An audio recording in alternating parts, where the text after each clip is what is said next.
हम बच्चे कितने भाग्यवान हैं।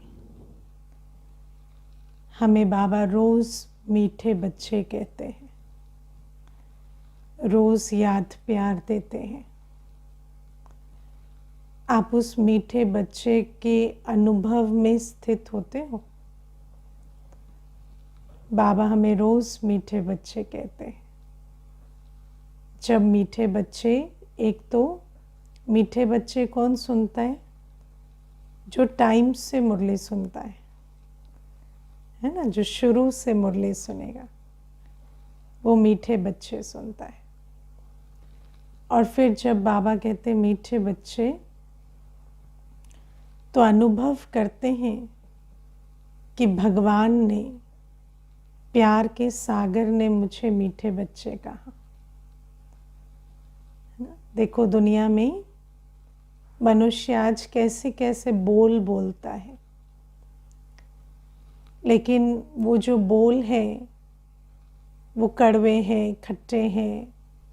उनको आत्मा स्मृति में रखती है, घायल होती है। लेकिन वो कड़वे बोल भी रोज कोई बोले इतनी ताकत नहीं।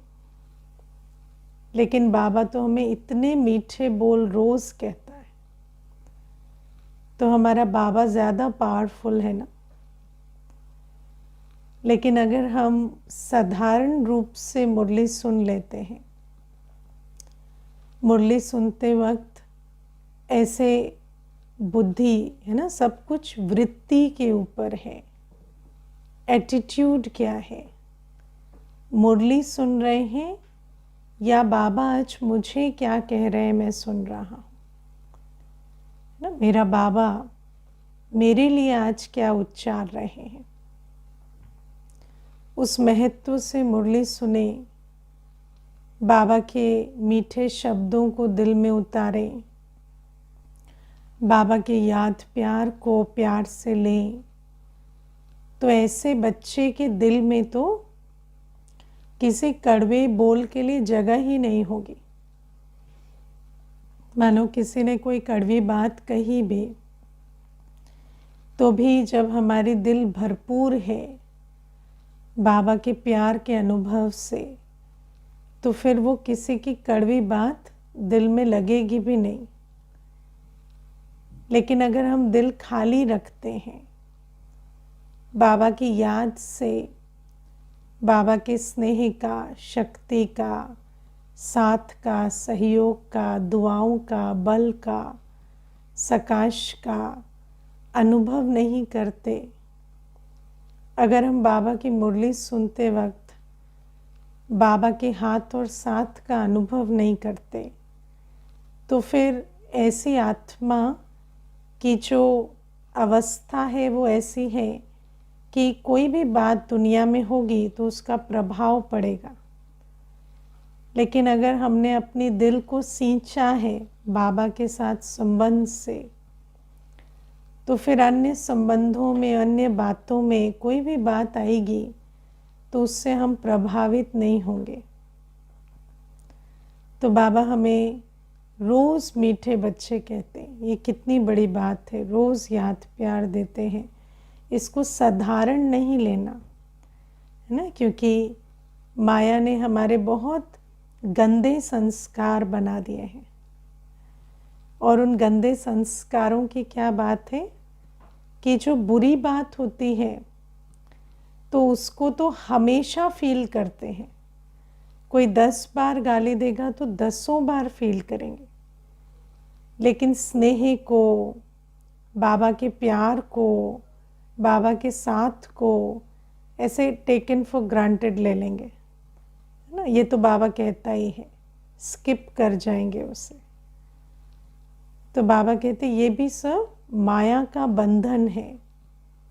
माया का हमारे संस्कारों में बैठी है ना, तो ये जो माया के बंधन है, इन्हें हमें पहचान कर माया की सबसे बड़ी बात क्या है? माया को परखना पड़ता है।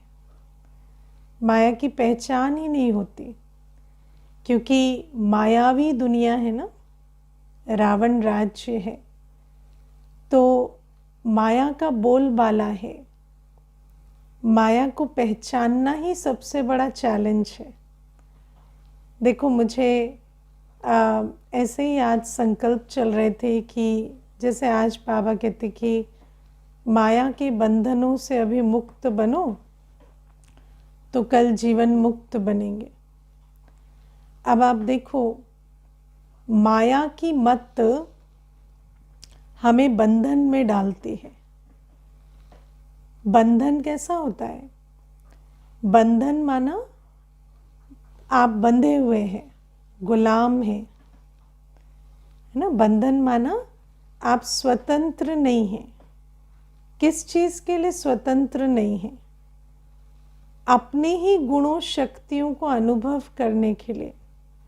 आत्मा का ओरिजिनल स्वरूप, आत्मा का जन्म सिद्ध अधिकार क्या है?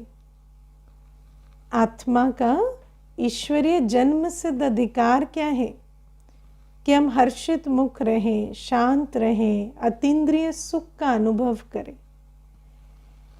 लेकिन जो आत्मा का मौलिक अधिकार है वो आत्मा अनुभव नहीं कर पाती क्योंकि बंधन में है ना। Beggars can not be choosers, है ना। Slaves can not be choosers.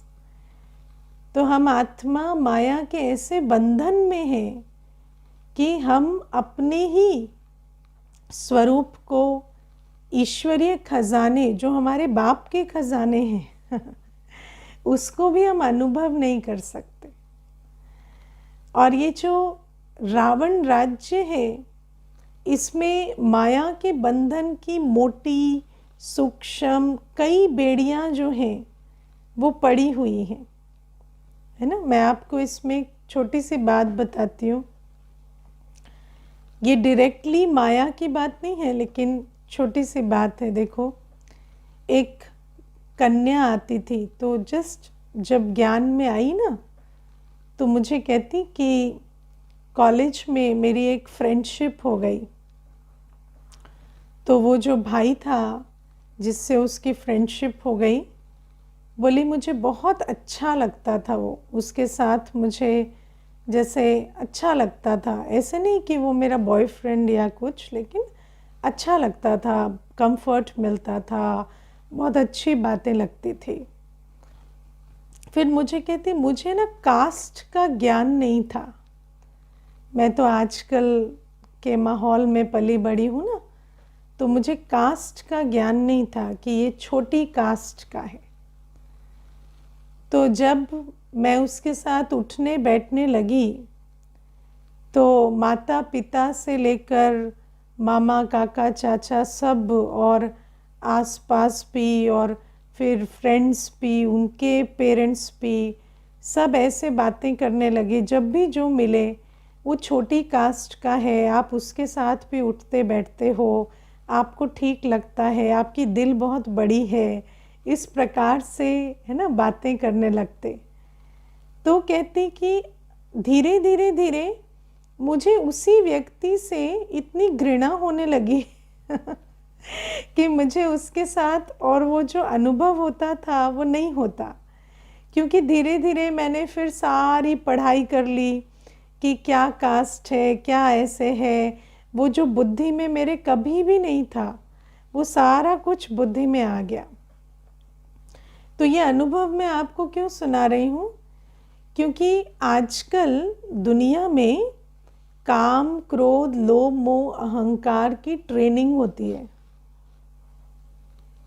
इसकी ट्रेनिंग होती है ना। दुनिया में अगर आपको देहाभिमान का ज्ञान भी नहीं है ना तो भी आपको दिया जाता है ना। जैसे उसको दिया गया ये ज्ञान कि ये छोटा है, ये बड़ा है, ये गंदे हैं, ये मैले हैं, ये हम स्वच्छ हैं, हम ऊंचे हैं। तो ये उसके अंदर नहीं था लेकिन ये ट्रेन किया गया है ना। आजकल आप देखो, मुझे याद है हम लोग जब पढ़ते थे, छोटे थे, तो स्कूल में जाते थे तो कोई कहता था ए काली, है ना, ए मोटी, ए ऐसे, तो हमें इतना बुरा नहीं लगता था लेकिन अभी धीरे धीरे क्या हो गया, सबको बता दिया गया है कि ये इंसल्ट है, ये जब है ना, ये रेशियल डिस्क्रिमिनेशन है, ये ऐसा है, ये ऐसा है। तो आपको ये भी जो चीज़ें हैं कि आपके साथ बुरा हो रहा है, या आपको आपको कोई ऐसा कहता है तो ये इंसल्ट है या ये एक ताना है, इसकी भी जैसे एक ट्रेनिंग होती जाती है ना। एक हमारे अंदर एक, आप इसको मानते हैं कि ये भी एक कंडीशनिंग है।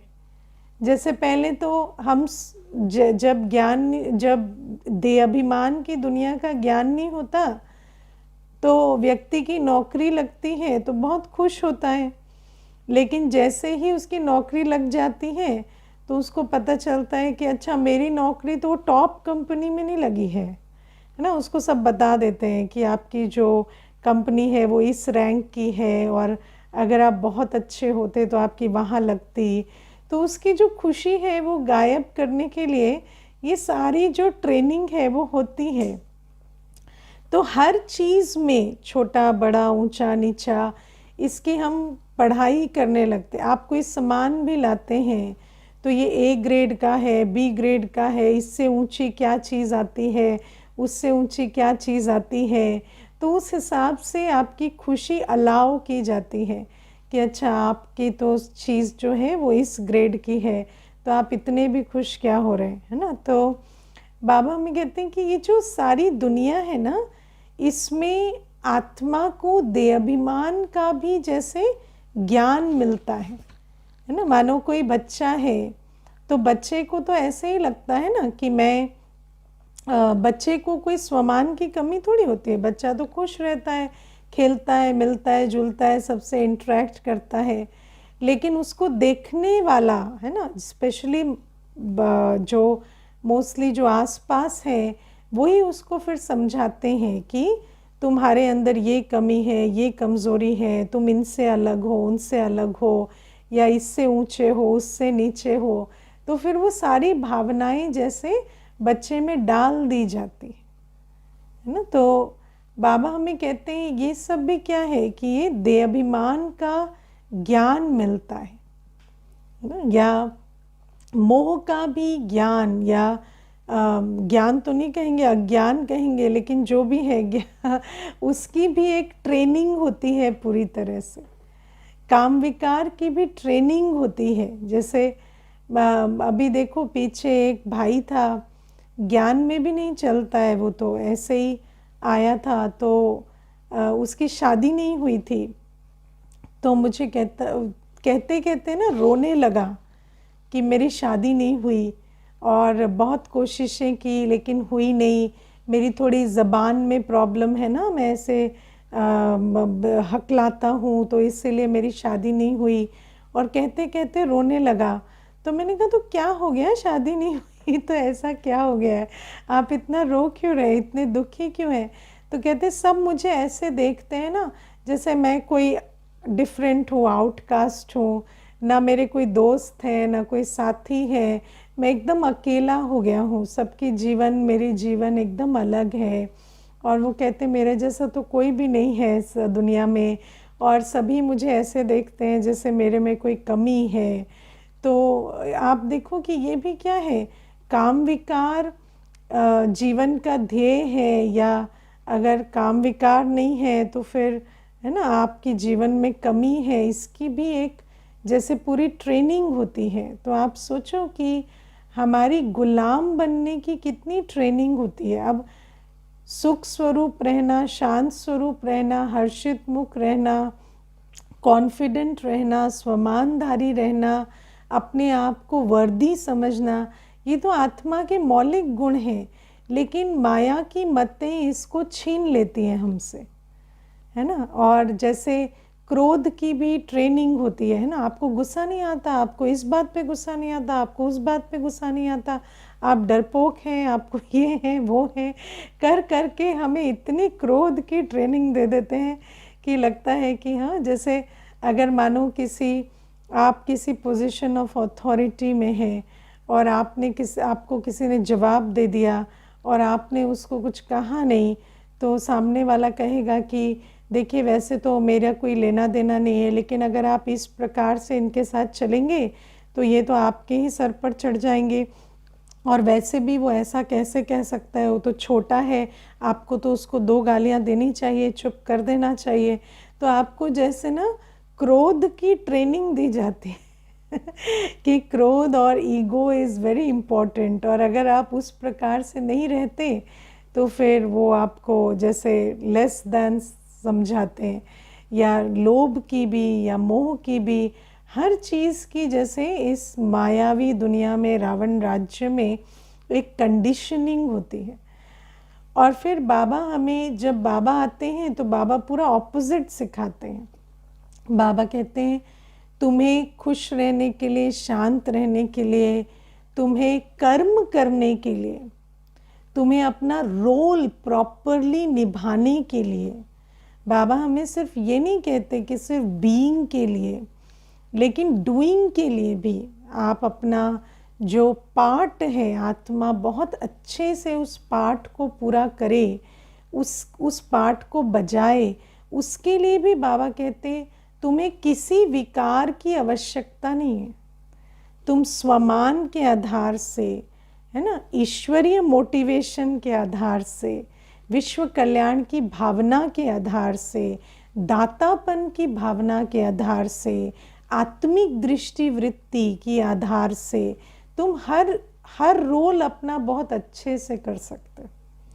तो बाबा कहते तुम्हें अपने अस्तित्व के लिए भी और अपने रोल के लिए भी तुम्हें किसी विकार की आवश्यकता नहीं है।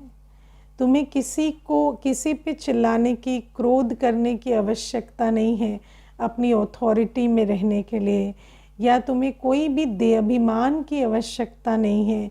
तुम स्वमान में रहकर हर कर्म कर सकते हो, है ना। तो बाबा हमें कहते तुम जो हो जैसे हो, है ना, देह के रूप से, संबंधों के रूप से, जैसी भी तुम्हारी परिस्थिति है, तुम स्वमान के आधार से, ईश्वरीय खजानों के आधार से, आत्मिक दृष्टि वृत्ति के आधार से, लक्ष्य के आधार से कि मुझे मास्टर दाता बन, बाबा का राइट हैंड बन, स्वर्ग का मालिक बनना है, इस आधार से तुम अपना सारा रोल प्ले कर सकते हो, है ना। और बाबा हमें कहते हैं कि हर आत्मा के अंदर अपना पार्ट बजाने की सामर्थ्य और शक्ति होती है, लेकिन जब आत्मा प्योरिटी में स्थित होती है तो सामर्थ्य और शक्ति जैसे इमर्ज होते हैं। अब मानो आप एक माता के रोल में हैं, तो आपको कोई किताबें पढ़ने की ज़रूरत नहीं है कि अच्छी माँ कैसे बने,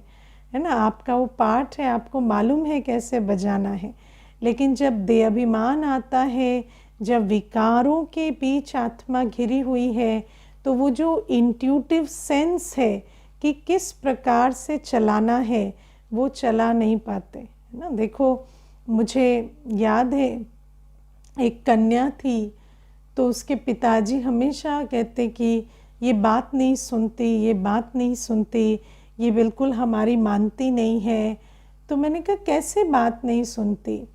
एक बच्चा बात क्यों नहीं सुनेगा? सुनेगा ना। आप उस प्रकार से उसके वो स्नेह स्वरूप, शक्ति स्वरूप अगर रखेंगे तो बच्चा क्यों नहीं बात सुनेगा, है ना। लेकिन वो क्या है कि अपने अंदर भी जो कमी कमज़ोरियाँ होती हैं, उस कारण से जो प्रभाव हम आत्माओं पर डाल सकते हैं वो डाला नहीं जाता। तो बाबा हमें कहते हैं कि ये जो सारे रोल भी प्ले करने के लिए हमारे अंदर जो बैलेंस होना चाहिए, वो बैलेंस जैसे जैसे आता है तो सिर्फ ये नहीं कि हम आत्मिक स्थिति में स्थित रह सकें, लेकिन रोल में भी हर रोल हम प्ले कर सकते हैं। आप कितने पढ़े लिखे हैं या अनपढ़ हैं, आपको कोई भाषा आती है, नहीं आती है, आपके पास कोई डिग्री है या नहीं है, आप छोटे हैं, मोटे हैं, नाटे हैं, इस बात से कोई फ़र्क नहीं पड़ता। बाबा कहते हैं आत्मा ईश्वरीय खजानों के आधार से, स्वमान के आधार से, ज्ञान के आधार से, प्यार के आधार से, आत्मिक दृष्टि वृत्ति के आधार से, श्रेष्ठ शुभ संकल्प के खजाने के आधार से, है ना, श्रेष्ठ और शुभ संकल्प का खजाना, है ना, ये बहुत बड़ा खजाना बाबा ने हमें दिया है। इस आधार से आप हर कार्य कर सकते हैं, हर रोल निभा सकते हैं। आत्मिक दृष्टि से आप कैसी भी सृष्टि बदल सकते हैं। लेकिन बाबा कहते और इसमें कोई गुलामी नहीं है।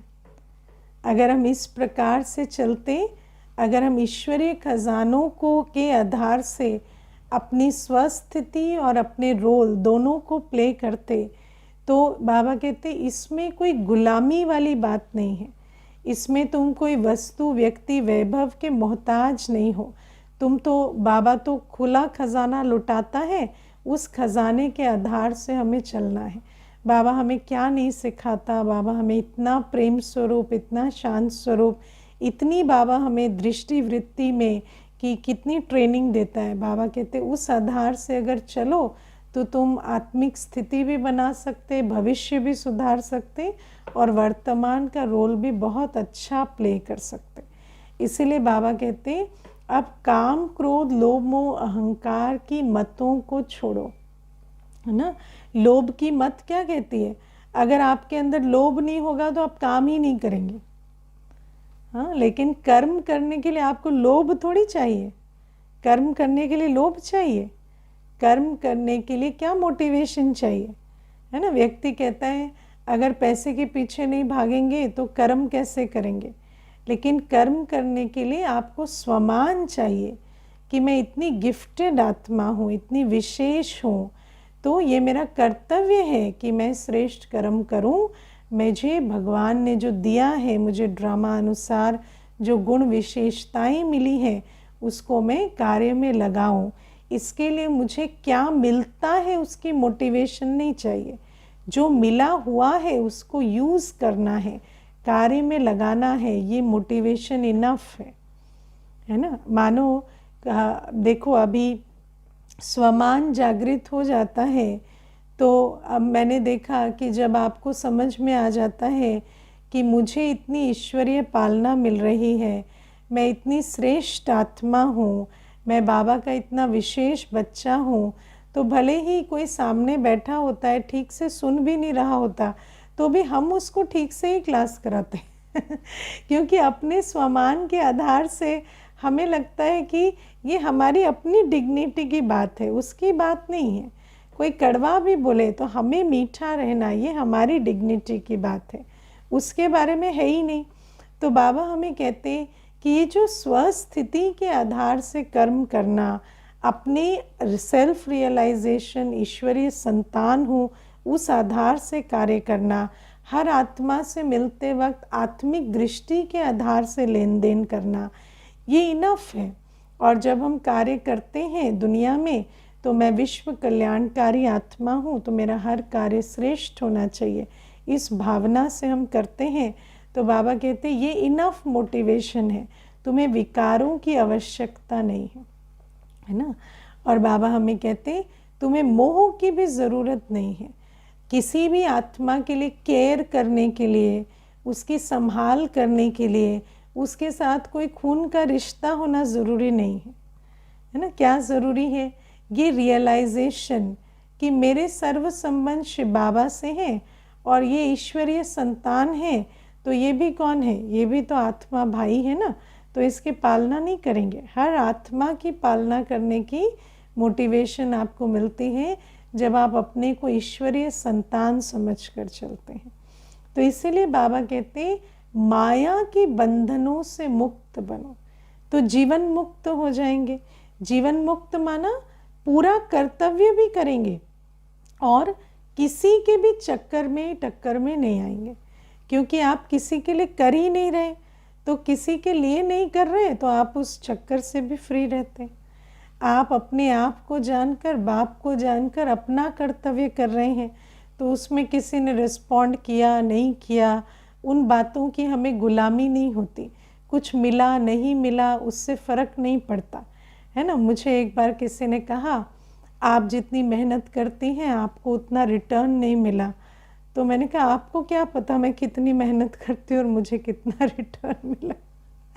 मुझे संगम युग में भगवान कहता है हम एक का पदम गुणा देते हैं, और मैं समझती हूँ मुझे एक का पद्मा पदम गुणा मिलता है ना। तो मनुष्य क्या है, मनुष्य हमेशा आपको कहेगा कि आप जितना करते हैं आपको उसका रिटर्न नहीं मिलता, लेकिन बाबा हमें कहते हैं कि तुम्हारा लगता ही क्या है, तुम तो सब कुछ बाबा का दिया हुआ लेते हो और उसी को करते हो, कोई अपना तो कुछ नहीं लगाते ना, है ना। अपनी तो हम अनुभव भी नहीं, ज्ञान भी नहीं, गुण भी नहीं, कुछ भी अपना नहीं है। बाबा रोज़ भरता है तो उसी को लगाते हैं, और बाबा कहते हैं मैं और भरता जाता हूँ, जितना लगाते हो उससे भी ज़्यादा भरता हूँ। तो बाबा कहते हैं ये जो विकारों की मत है ना, ये हमेशा फील कराएगी कि आपको इतना मिलना चाहिए था पर इतना मिला, आप गुलाम बनकर रहेंगे, आप वस्तु व्यक्ति वैभव मान शान के पीछे भागेंगे। लेकिन अगर आप जीवन मुक्त हैं, अगर आप मायाजीत हैं, अगर आप सब कुछ बाबा के खजानों के आधार से कर रहे हैं, तो आपके अंदर सदा कौन सा गीत बजेगा, पाना था सो पा लिया, अब और क्या बाकी रहा, है ना। कभी भी ग्रैटिट्यूड के सिवाय आपके अंदर कोई भी और फीलिंग नहीं आएगी। और बाबा कहते हैं इससे बड़ी जीवन मुक्ति कुछ नहीं है। और अभी के जीवन मुक्त ही जाकर सतयुग में जीवन मुक्त बनेंगे। अगर संगम युग में जीवन मुक्त नहीं है, जब ईश्वरीय संतान है तो दैवी संतान होके ऐसा क्या मिलेगा जो जीवन मुक्त बन जाएंगे। तो बाबा कहते हैं अभी तो ईश्वरीय संतान है, अगर अभी हम वस्तु व्यक्ति वैभव की चपेट से, गुलामी से फ्री नहीं हुए, तो फिर कल हम प्रकृति जीत कैसे बनेंगे, कल हम सुख धाम के मालिक कैसे बनेंगे। तो ये बाबा की पहली श्रीमत। फिर बाबा कहते कोई भी जो ज्ञान ले रहा है ना, उसको वो वापस ज़रूर आएगा, है ना। ज्ञान का बीज अविनाशी है। जब आप कोई बीज बोते हैं दुनिया में भी, तो कोई बीज होता है ना जो एक दिन में प्रस्फुटित हो जाता, कोई 1 मास में, कोई 6 मास पे लगाएगा, है ना। हर बीज की अपनी अवधि होती है फल देने की, प्रस्फुटित होने की। लेकिन दुनिया में भी कहते हैं do not under estimate the power of planting a seed, है ना। वो सीड कब फलीभूत होगा वो बड़ी बात नहीं है, लेकिन आपने बीज बोया उसकी पावर को कभी भूलना नहीं। अगर आपने बीज बोया तो कभी ना कभी तो वो प्रस्फुटित होगा, है ना। इसीलिए ये जो बाबा कहते हैं ना ईश्वरीय नियम, जो सृष्टि के सत्य नियम हैं, उनको हमेशा बुद्धि में रखना। मानो आप किसी को कोई बात सुना रहे हैं, उस समय ऐसा आपको प्रतीत हो रहा है कि वो सुन नहीं रहा, या उसका अटेंशन नहीं है, या उसने कोई हाँ हाँ नहीं किया, या कल वो लौट के भी नहीं आया, लेकिन आप अपने प्लांट किए हुए बीज की शक्ति को नहीं भूल जाना। कई बार क्या होता है, हम क्या करते हैं, जो हमारे पुराने कलयुगी संस्कार है ना, उस कलयुगी संस्कार के आधार से हम दुनिया में क्या करते हैं, कहेंगे बाबा बच्चे के लिए भोग लगाना है ना, और दूसरी तरफ इतना नालायक है ना, इसकी तो सुधरने की कोई उम्मीद नहीं है। तो एक तरफ आप भोग लगवा रहे, दूसरी तरफ एक बार एक माता ने ना मुझे ऐसे ही कहा, कहती दीदी कल ना बेटे के लिए भोग लगाना है, बाकी नालायक तो इतना है कि सुधरने की उसकी उम्मीद नहीं। तो मैंने कहा कौन से वाले का भोग लगाना है, वो दूसरे वाले स्टेटमेंट का कि पहले वाले का, क्योंकि आपका मुझे, आप जो मुझे संकल्प दे रहे हैं ना बड़ा मिक्स है। अभी क्या है, भोग लेके वतन में गए तो नालायक बेटा इमर्ज हो गया, तो कैसे चलेगा, है ना। तो पहले तो जिस जैसे प्यार से भोग लगवा रहे हो उस प्यार की वृत्ति को भी तो रखो ना। तो जैसे दुनिया में करते हैं ना, ऐसे क्या करेंगे, को एक तरफ ज्ञान सुना रहे हो उसको, दूसरी तरफ क्या कहें, सुन तो रहा नहीं है, समझ में क्या आएगा, है ना। या पता नहीं, ये तो आज भी ध्यान से नहीं सुन रहा था, कल आया नहीं, ये तो ऐसे ही है, दुनिया में सब ऐसे ही फालतू पड़े हुए हैं। तो ये जो बातें हैं ये क्या है, एक तरफ आपने बीज बोया, दूसरी तरफ उसी को कुचल दिया। तो आप जो बीज बोएगा उसी को तो पानी देना है ना। तो आप कभी भी बीज को बोकर पानी देने से ना चूके। कोई आत्मा आई नहीं आई, सुनी नहीं सुनी, कंटिन्यू की नहीं की, आप रोज उसको शुभ संकल्प भेजते जाए। और कोई पर्टिकुलर आत्मा नहीं, जैसे आप विश्व कल्याण के लिए मनसा सेवा करते हैं तो उनमें उनको भी देखें।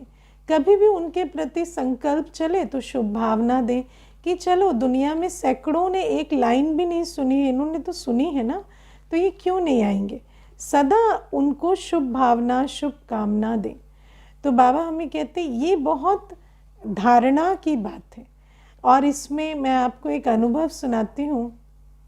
एक भाई था, तो वो अचानक जैसे ना कोर्स किया, कंप्लीट भी नहीं हुआ था और एकदम बंद कर दिया आना। तो फिर जैसे सबसे पहली चीज़, बाबा के घर में बहुत अच्छा नियम बना हुआ है कि व्हाट्सएप ग्रुप में जोड़ दो, है ना। तो क्या होता है, कुछ ना कुछ उनको रोज़ संदेश मिलता रहता है। तो उनको ग्रुप में, और आजकल तो अनाउंसमेंट ग्रुप्स बहुत अच्छे बन गए ना, जहाँ पर एक दूसरे के नंबर्स भी दिखाई नहीं देते, कुछ नहीं है, बस आपको एक रोज़ एक मैसेज चला जाता है। तो वो ग्रुप में वो जुड़ा हुआ था। फिर 6 महीने के बाद वो आया, तो हम भी बहुत खुश हुए उनको देखकर। फिर मैंने कहा आप आए नहीं इतने दिन, तो मुझे कहता कि मैं ना आप लोगों की जो रोज़ के मैसेज होते हैं ना, मैं उसको देखकर बहुत इंस्पायर हो गया कि देखो मैं जाता नहीं हूँ, लेकिन भगवान मुझे रोज़ बुलाता है। मैं नहीं जाता हूँ तो भी मुझे भगवान रोज़ बुलाता है। और धीरे धीरे आप देखो कि जो भी, जैसे ही वो मैसेज आता तो मुझे वो सारा कोर्स जो भी जितना भी याद था वो रिमाइंड होता, और कुछ ना कुछ मेरा जुड़ाव बढ़ता गया। और फिर मैं कंटिन्यू करने आया, तो 6 महीने के बाद उसने कंटिन्यू किया। तो ये तो मैं आपको एक इंसिडेंट बता रही हूँ जहाँ पर प्रैक्टिकली हमें अभी 6 महीने के बाद दिखाई दिया। लेकिन बाबा कहते हैं जिसके अंदर भी ज्ञान का बीज पड़ा है, अंत में वो सब वापस आएंगे, है ना। लेकिन ज्ञान का बीज तो बो दिया, उसको पानी देना नहीं भूलना, है ना। उसको अपनी शुभ भावना का, जो शुभ वृत्ति का, कि हाँ ये ईश्वरीय संतान है, ये ज़रूर लौट कर आएंगे, ये जो सींचना है ना, ये शुभ भावना का दान, ये रोज़ देते रहना। तो वो बीज जो है वो एक ना एक दिन ज़रूर ज़रूर प्रस्फुटित होगा। तो इस बात को कभी नहीं भूलना। तो बाबा कहते हैं ये ईश्वरीय नियम है, कोई भी है वो वापस ज़रूर आएगा। और बच्चों को बाबा ने विधि सिखाई है कि बीज बोकर उसको पानी देते रहना, तो वो प्रस्फुटित होगा, अंत में वो आत्मा आकर अपना भाग्य ले लेगी। तो ये भी आज बाबा हमें कहते हैं। और बाबा आज हमें कहते हैं कि कोई भी ऐसे शर्त नहीं रखना, बाबा लॉटरी लगेगी तो हम ये सेवा करेंगे, है ना। बाबा कहते हैं लॉटरी लगेगी नहीं, जो पैसे लॉटरी में लगाने वाले हो ना उसकी सेवा करो। लॉटरी कैसे लगती है, ऐसे ही फ्री में लगती है। हाँ, लॉटरी लगने के लिए जो आप 100 टिकटें खरीदेंगे ना, जिससे लॉटरी लगेगी, उस 100 टिकटों से सेवा करो, है ना। तो लॉटरी, तो बाबा कहते हैं ये सफल करने का समय, ये इच्छाओं के पीछे भागने का समय नहीं, है ना। हम कहते हैं हम ये तन मन धन इस इच्छा के पीछे लगाएंगे, फिर ये इच्छा पूरी होगी तो उसका फल आपकी सेवा में लगाएंगे, नहीं। वो जो तन मन धन आप उस इच्छा के पीछे लगाएंगे ना, उसी को बाबा के यज्ञ में लगा दो। आप उसके पीछे नहीं भागो, वो तो सब भ्रम है ना। कई बार कन्याएं होती हैं ना, उनको कहेंगे बाबा का बन जाओ, तो कहेंगे हम अभी पढ़ेंगे लिखेंगे, फिर नौकरी करेंगे, फिर पैसा आएगा, फिर ऐसे, फिर हम बाबा की सेवा भी कर सकेंगे, तब हम आएंगे। तो हम कहते अच्छा तब तक तो पता नहीं विनाश भी हो जाए या कुछ हो जाए तो अभी तो बुला रहे हैं ना बाबा, तो आ जाओ। अगर आपको श्रीमत मिल रही है कि बाबा का बन जाओ तो बन जाओ। अभी पहले उस इच्छा के पीछे भागेंगे, फिर जब उस इच्छा के पीछे भागते भागते पता नहीं क्या बचेगा, क्या गवाएंगे उसके बाद क्या ही भगवान का बनेंगे। तो बाबा कहते हैं ये जो इच्छाओं के पीछे भागने की मत माया देती है ना, इसको पहचानो और माया जीत बनो। और इच्छाओं के पीछे जितना तन मन धन समय श्वास शक्ति लगाते हो ना, उसी तन मन धन समय श्वास शक्ति को बाबा के यज्ञ में लगाकर अभी अभी भाग्य बना लो। ये भाग्य बनाने का समय है, ये इच्छाओं के पीछे भागने का समय नहीं है। अच्छा, ओम शांति।